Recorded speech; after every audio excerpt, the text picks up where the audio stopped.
एक गांव में एक किसान रहता था। उसका गांव के बाहर एक छोटा सा खेत था। एक बार फसल बोने के कुछ दिनों बाद उसके खेत में चिड़िया ने घोंसला बना लिया। कुछ समय बीता तो चिड़िया ने वहां 2 अंडे भी दे दिए। उन अंडों में से 2 छोटे छोटे बच्चे निकल आए।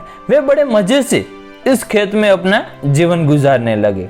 कुछ महीने बाद फसल कटाई का समय आ गया। गांव के सभी किसान अपने खेतों की फसल की कटाई में लग गए। अब चिड़िया और उसके बच्चों का वह खेत छोड़कर नए स्थान पर जाने का समय आ गया था। एक दिन खेत में चिड़िया के बच्चों ने किसान को यह कहते सुना कि कल मैं फसल कटाई के लिए अपने पड़ोसी से पूछूंगा और उसे खेत में भेजूंगा। यह सुनकर चिड़िया के बच्चे परेशान हो गए। उस समय चिड़िया कहीं गई हुई थी। जब वह वापस लौटी तो बच्चों ने उसे किसान की बात बताते हुए कहा, माँ, आज हमारे यहाँ अंतिम दिन है। रात में हमें दूसरे स्थान के लिए यहाँ से निकलना होगा। चिड़िया ने उत्तर दिया, इतनी जल्दी नहीं बच्चों, मुझे नहीं लगता कि कल खेत में फसल की कटाई होगी। चिड़िया की कही बात सही साबित हुई। दूसरे दिन किसान का पड़ोसी खेत में नहीं आया और फसल की कटाई न हो सकी।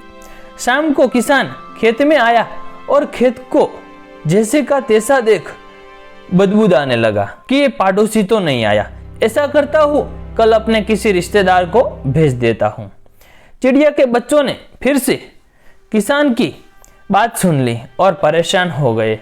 जब चिड़िया को उन्होंने वह बात बताई तो वह बोली, तुम लोग चिंता मत करो, आज रात हमें जाने की जरूरत नहीं है।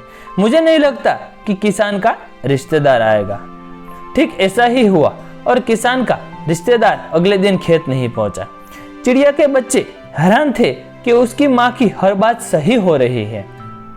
अगली शाम किसान जब खेत आया तो खेत की वही स्थिति देख बदबू आने लगा कि ये लोग तो कहने के बाद भी कटाई के लिए नहीं आते हैं। कल मैं खुद आकर फसल की कटाई शुरू करूंगा। चिड़िया के बच्चों ने किसान की ये बात सुन ली। अपनी माँ को जब उन्होंने ये बताया तो वो बोली, बच्चों, अब समय आ गया है ये खेत छोड़ने का।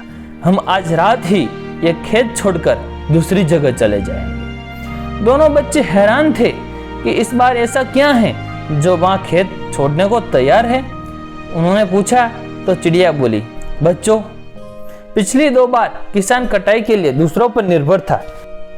दूसरों को कहकर उसने अपने काम को पल्ला झाड़ दिया था, लेकिन इस बार ऐसा नहीं है। इस बार उसने यह जिम्मेदारी अपने कंधों पर ली है, इसलिए वह अवश्य आएगा।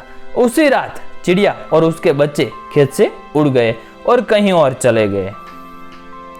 कहानी से हमें सीख क्या मिलती है? दूसरों की सहायता लेने में कोई बुराई नहीं है, किंतु यदि आप समय पर काम शुरू करना चाहते हैं और चाहते हैं कि वह समय पर पूरा हो जाए, तो उस काम की जिम्मेदारी स्वयं लेनी होगी। दूसरे भी मदद उसी की करते हैं जो अपनी मदद करता है।